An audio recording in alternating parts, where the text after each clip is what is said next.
ran out, and so I'll have to tell you a little bit more about Elizabeth Brockbent, a spinster lady from England who had joined the church and was delegated by Brigham Young to be a plural wife to our great ancestor Samuel Pollock. She was fed and clothed by Grandpa for some time, but when the call came for southern Utah, she just couldn't bear the thoughts of going down amongst the rattlesnakes, the sagebrush, the Indians, and the coyotes in the vapid desert of southern Utah, and she rebelled.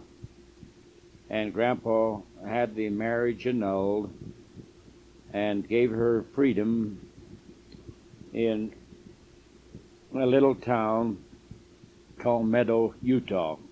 That's quite close to between Delta and Fillmore. And there she grew to learn more about the Mormon customs in the West and the desert.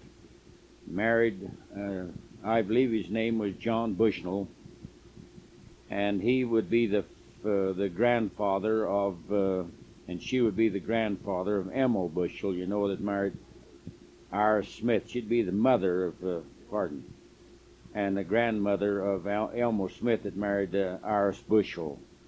Now this tape, number 2, is sort of childhood memories. And I'm going to go back to my childhood as I was born on the 23rd of September, 1910, in the little old 2-room, what we called a board siding home, and we only added to it as necessity required as Dad's family of 10 children grew larger. But I was the first child and the first grandson of the William Wesley and Eunice Mary Meekum clan. My childhood was not in any luxury. It was I was born in the little 2-roomed house. As I remember, it was a small living room and a small kitchen, and my, might say, godmother or midwife that brought me was Ida Chapman into the world. But the most beautiful thing about it, it took me a long time to find this out, that I was born in sort of in the middle of these clustered national parks where I spent so much of my life later on. Under the flaming cliffs of Bryce Canyon, I guess the flow of time still echoes with my first cry. I guess I was a little bit stubborn because Mother tells me I wouldn't nurse, and they had to take me across the street to Lizzie Ulster Miller, who was a cousin of Dad's. She was Elizabeth Pollock, one of Uncle Jack's and Aunt Phoebe Maine's daughters, to nurse. And when I was 2 weeks old, my Aunt Marie, who loved me very much, and I loved her very much, she spent a lot of time with me when I was a child. She came over, and she wouldn't take no for an answer when she took me out to a theater. People in those days didn't have television and entertainment like we have in the home, radio and etc., cassette tapes and video and all this. They had to make their own, and so they put on 3-act plays, and I'll tell you, they were just about as good as, if not better than, all of this vulgar television and movies we have today. Very, very intelligently done and talented, and very clean, very beautiful entertainment. And she took me there, and the next morning she come down with the measles. And I was exposed to the measles, and that was my first bout with any of the virus diseases in this great planet. and I don't remember much about that, but I was very young. I grew up under kind of poverty conditions, and as I grew older and began to entertain myself, there's lots of stories told about my younger childhood. I guess the best one is about mother. When I was 2 or 3 years old, she had an old cook stove that she had to burn cedar wood in. And she said when she was mixing a cake batter, she said, I've got to go out and get some chips to bake this cake. And don't you put your finger in that cake batter. She says, if you do, I'm going to give you a whipping. Well, she'd always let me have a little taste of that batter dough because she'd mixed it up with spices and flour and pig lard or grease and sugar, and it was kind of nice, and I just loved it. Well, I figured out a way to get into that cake batter without putting a finger in there. You can bet your life on that, because when she come back, there was a little dimple down in there. I'd had my taste of it. And she said, now you're going to get a whipping. I said, Mother, I didn't put my finger in that cake. And she said, you did too. There's the mark right there. You put your finger. And I said, no, I didn't, Mother. I put my tongue in it. If I couldn't get it with the finger, I could get it with the tongue. Well, she got a good laugh out of that, and when she got the bowl all scraped out in the pan, she gave me, and I had quite a feast. That was very happy. Another time I come in when I was a bit older, and I hadn't had anything sweet except jam and honey for so long that I was tired of it, and she was making fresh vanilla wafer-like cookies out of the oven. They were hot, and they were just delicious. The smell was so aromatic that I just had to have some of them cookies, and I was eating them faster than she could bake them. She said, Herm, I'm baking these for a party tonight, a Relief Society party, and you just can't have any more. Well, I had to give in to her, of course, but I sure did enjoy them cookies. When you live on the range without anything like that as long as I did, they're a real treat. They're much more pleasing to the appetite than the things we have with all this trash food today. Well, going back to my childhood, I grew up and I came down with rheumatic fever. I can remember Mother and Dad packing me around on a pillow, and I can remember maybe the doctor that came was Dr. Bigelow. He came, and I can remember they told Dad and Mother to give her some aspirin, said to give him aspirins. Well, I grew up with a deformity. My rib cage and everything grew up and still shows the scars of rheumatic fever. And my heart was impaired a little bit. I've always had just a little tremor in my heart, a little sis beating the heart, you know. And but it's never bothered me. And I've lived a very exciting life. But my childhood was very, very close to the earth. I knew when I was a child that somehow I'd have to self-educate myself, because I was the oldest of 10 children, and Dad and his brothers went into business, cow business and sheep business, and in long 1916 to 1918 they lost their shirts, or they lost everything they had, and Dad was $800 in debt, lost a whole herd of sheep, and 1,000 head was frozen to death after they were sheared just east of Henryville. This put Dad in very, very dire circumstances. He rented farms and began to try to make a living, and that's how I grew up. But one thing is for sure.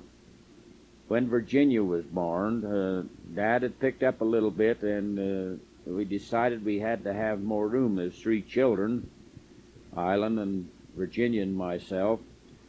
So we decided to build on another bedroom and a front room. And I remember one time, I must have been getting close to 4 years old, maybe a little older than 4. We went up on East Fork to get a load of slack lime so that Hebe Riding, building the home, could plaster the walls in the bedroom and the front room. And Dad was supposed to have some sheep herders come in with a herd of sheep, and that's where we would eat and sleep. And when we got there to the lime kiln, we got some lime rock and built a big fire and hauled a lot of wood. Dad got on one of the work horses and went to hunt the sheep herd, and he never could find them. They was down. They'd never come up on top of the East Fork. They were down in the roughs of Willis Creek somewhere or Deer Range. Anyway, when he came back, he said, "Son," he said, "I couldn't find them." Well, we didn't. In daylight that morning when we left Tropic, and Mother had cooked us breakfast, and we hadn't had anything to eat. And we slacked that lime and burnt that lime all that day and that night and all the next day and that night, and still had nothing to eat but water. And so we started down the road with our load of slacked lime to come to Tropic. And we hadn't got very far till we could see something moving way down the road. Dad says, "That's a bear. That's a bear. It's got to be a bear." And finally, we came to a bend in the road, and we couldn't see it any farther, but we were getting closer and closer to it, and Dad said, "Son, I don't know what these horses will do if we run into that bear and it's still on the road." And he was worried, and I began to bawl, and I can hear myself bawling because I was afraid this bear was going to raise havoc with the team. And when we come around the bend, why, we were a lot closer to it, and Dad said, "Son, I don't believe it's a bear," but he said, "I've never seen anything. I can't figure it out. I don't know what it is." We got closer and closer and closer, and finally we decided it was a man. He'd strapped a saddle. He'd rode a horse up the East Fork, and the horse had got away from him in the night and went back home, and he'd strapped the saddle and the saddle blanket on his back, and he was all humped over packing this saddle. His name was Ansel Hatch. And so we loaded him in the saddle in the wagon and drove to their ranch, which is down by Reuben Sart's, the Ruby's Inn now. And there Mary Hatch, or the wife of Arthur Hatch, had fresh cheese and homemade bread.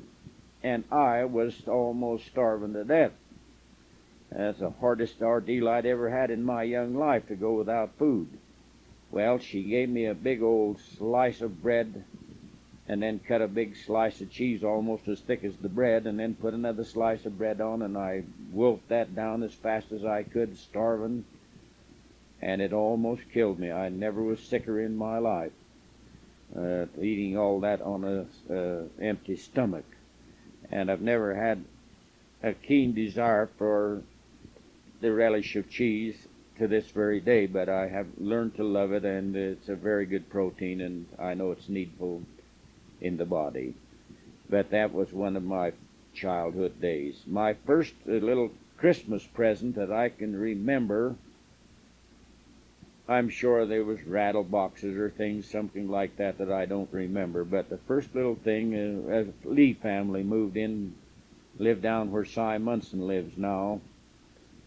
And they had a very talented boy. He liked to make things. And for Christmas present, he made me a little red wagon, little wooden wheels, and a little box for the wagon and a tongue, and painted it red. And when I got up to my delight, there was we didn't have Christmas trees, we just had socks hanging up. There was a little red wagon. Uncle Lorem and Uncle Albert and Uncle Woodruff and Uncle Joe all come over, and Aunt Marie, to see me at this Christmas, and out in the street we went. In those days we just had dirt streets, and there was sometimes muddy in Christmas time and froze and kind of hard and ruddy. But anyway, from the old wagon wheels. But anyway, Uncle Orm got too quick and was pulling that little wagon with me, just a yelling to the top of my voice because I was having all the fun in the world. And he tipped the wagon over and cut a big gash in my eyebrow and on my forehead, and oh, the blood did run. You know how blood runs from the wound on the head, and that was my first war paint. When they took me in, I can remember Mother getting all excited and sent for Grandma Pollock, and she came over and washed the blood away and soon had me happy and all well fixed, and I was just as happy as I could on that Christmas Day. I remember another time it finally got a sleigh. All the sleighs I had in my younger days was homemade with little board runners. Finally, one come out that Dad could afford, and he bought me a little sleigh, and Island and I were big enough to pull the sleigh. Well, Uncle Joe lived about 3 blocks away, and so we decided that we'd get on the sleigh because we had some fresh snow that Christmas morning, and we'd go down. We went over on the back street, and there's lots of people lived on the back street those days, and there was one family by the name of Dan Cedric's. And as we were passing Dan Cedric's, I was pulling the sleigh, and I got tired and pulling Island on it, so I asked Island to pull me. He was as big as I was, if not bigger at that time. He was a big child. And Dan had dug a hole in the pipeline for a leak, and it filled up full of water, and then this new snow had come over the ice, and Island dragged me over that, and his weight and my weight in the sleigh broke through the ice, and I went right down to the bottom of that there pipeline leak. And when I crawled out of there, I was soaking wet. I had almost another block to get to Uncle Joe's place, and time I got there that Christmas morning, my pants was a solid icicle. My shirt and underclothes, hair, everything I had was an icicle. Aunt Elsie, she quickly got me undressed and put some of her kids' clothes on me, and I'm sure I had a joyful Christmas with my cousins, Uncle Joe's family. Their oldest daughter was Faustine, and she was about Island's age.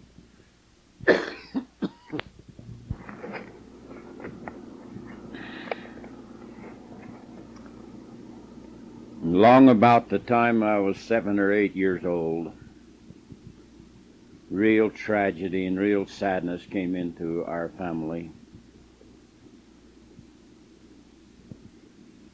Grandpa Davis, that's Mother's father, was a sheep man also with my dad, and he'd rented a herd of sheep from a Dr. Shepherd in Beaver. And Grandpa Davis rode over to my father's camp. He said, "My sheep are so poor, I can't get to the shearing trail on my shearing date. Would you change dates with me?" And Dad said, "Yes. My sheep are fat and full of pep." He said, I'll trade with you, Dad." And so the trade was made. Dad moved into the shearing trail on Rock Spring Bench. That's on a stream of water called Rock Spring Draw. And he sheared his sheep. This was in May. It began to storm, and he got as far as on Little Creek Bench, east of Henryville, and the storm was about 13 inches of sleet and ice, and 1,000 head of his sheep died, froze to death that night.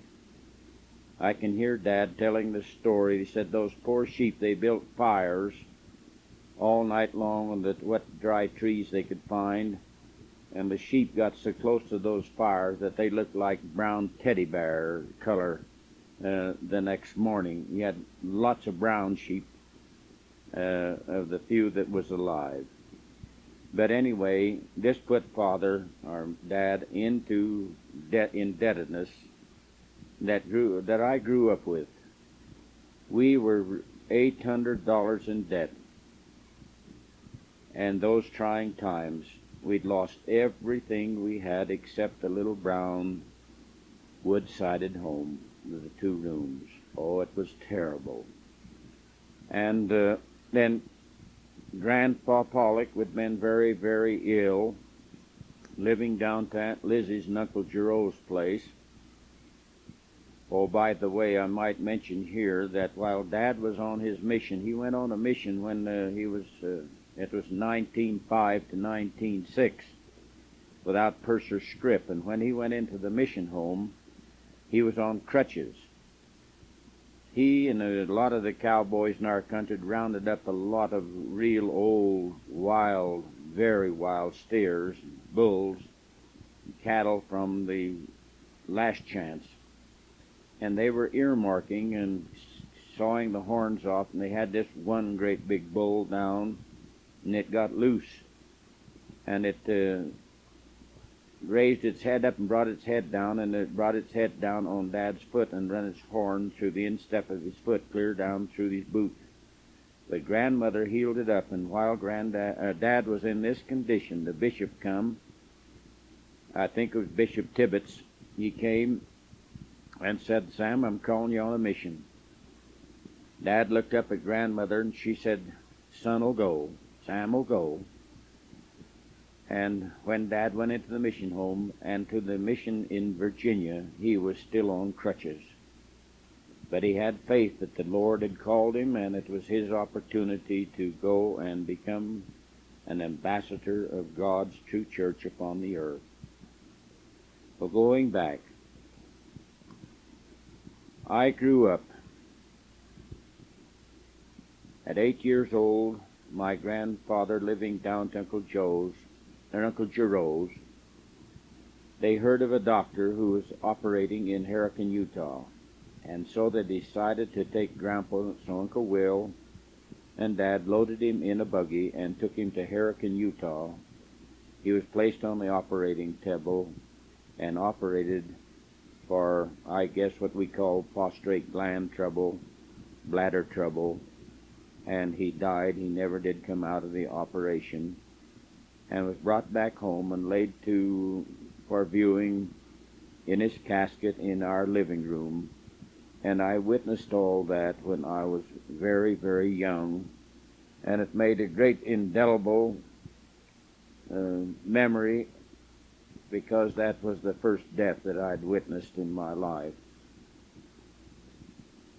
When I got a little bit older, when summertime come, we were so poor that we couldn't have shoes. Our shoes were just for school. We couldn't have shoes in the summertime. And a pair of bib overalls cost about 85 to 95 cents, and a pair of overalls would last us for a year. And they'd be washed on the old scrubbing board and the old homemade lye soap time after time, but they were made out of 100% good cloth, not the old shabby substitutes that's got the gloss on them. They were made to wear, not to show.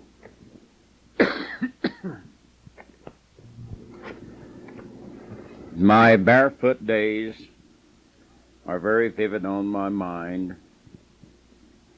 Tropic had been made a little town in 1892, and I was born in 1910. By 1919, the terrible First World War was in full swing. Uncle Woodruff was drafted into the Army and went to Logan, Utah.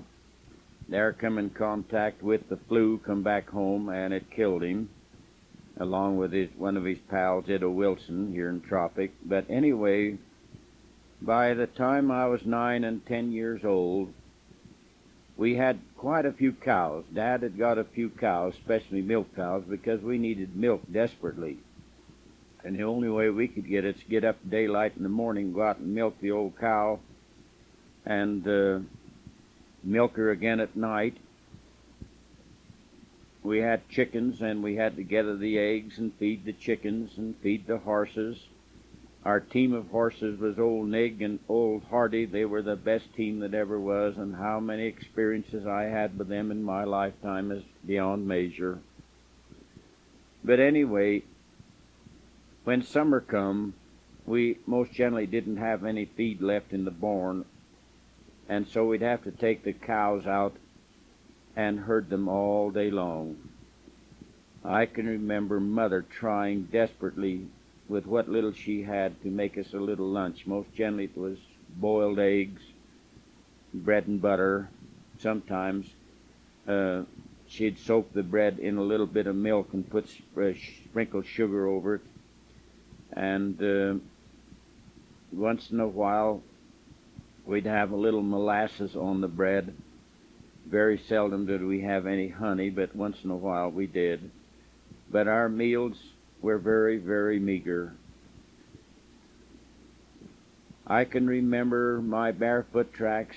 I guess there's not very few feet over behind the hill, out north of town, beyond the fields, over in East Valley, up above town, where we took the cows, and we'd herd the cows all day long and bring them back to be milked at night. Next morning we'd get up and start all over again. This was a daily ritual.